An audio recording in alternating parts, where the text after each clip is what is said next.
part of the multifaceted work accomplished by activists in the U.S. women's liberation movement in the 1970s was the conception and organization of Take Back the Night marches. The march is an action with an ethos. Everyone should feel free to walk alone at night without fear of facing violence. Take Back the Night marches have continued to be organized as a challenge to rape culture in the years since its inception. During these demonstrations, activists literally take back the night by marching publicly in the evening or at night. Take Back the Night marches have been independently organized by feminist groups, communities, and student organizations. In a culture of gender and sexual-based violence, this action is visible and necessary.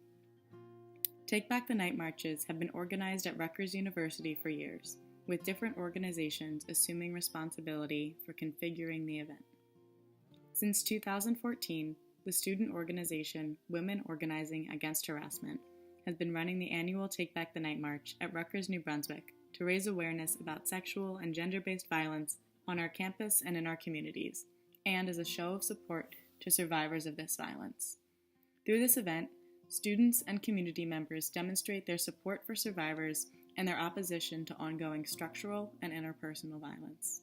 This organization, nicknamed WOE, organizes from the Women's Center on Douglas campus. I'm Maria. I am a history major. I'm a junior. I am the president of WOE, Women Organizing Against Harassment. I think a lot of clubs work on trying to prevent this type of violence, just because it's such an important. We want our communities to be better, and there might be a lot of clubs, and they all might do things a little differently, but it's all for the same purpose, and I'm all for it, Since we work with other organizations who are already involved in this, it's kind of like being in a bubble. But I know, with the Me Too movement and everything that's been going on in the general public and around, the country and the world, I think it's getting a lot more people who might not have been more willing to come to the march, to be involved, sign up to say they want to attend.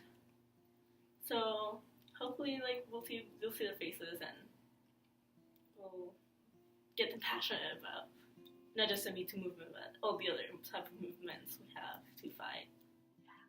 Stressful.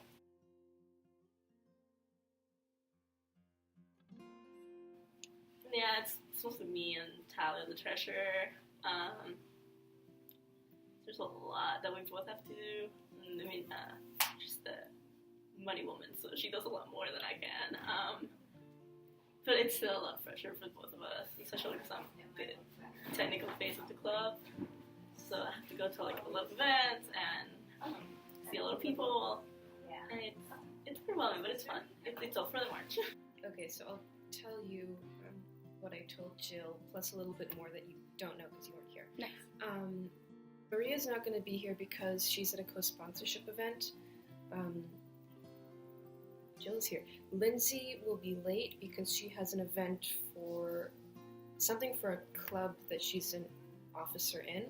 At 9:30, the MC for the Speak Out, the person who stands and says, the next person on the stage is going to be X, hands on the mic. That person is going to come just to talk about what her role is going to be, just so she knows. Hopefully she's going to be able to come next week as well in order to actually meet Maria, since Maria is the president.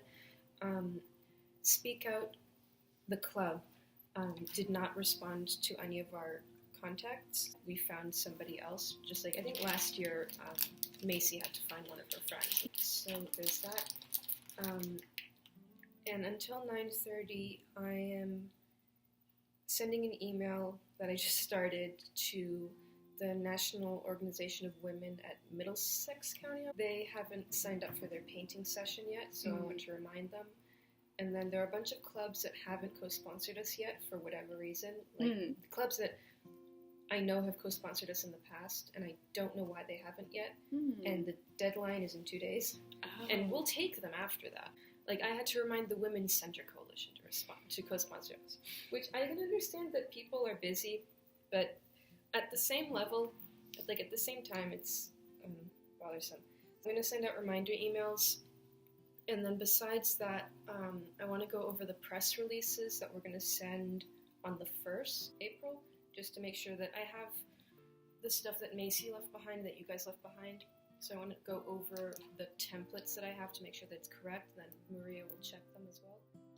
So, I actually got inspired from Take Back the Night last year. So it was actually my first time to get into there, and then it just inspires me, especially if you speak out how the victims actually, some of them were their first time to speak out and talk about their experience. So it's really, it inspires me to also help the people who are working with WoW, and also to advocate against sexual violence.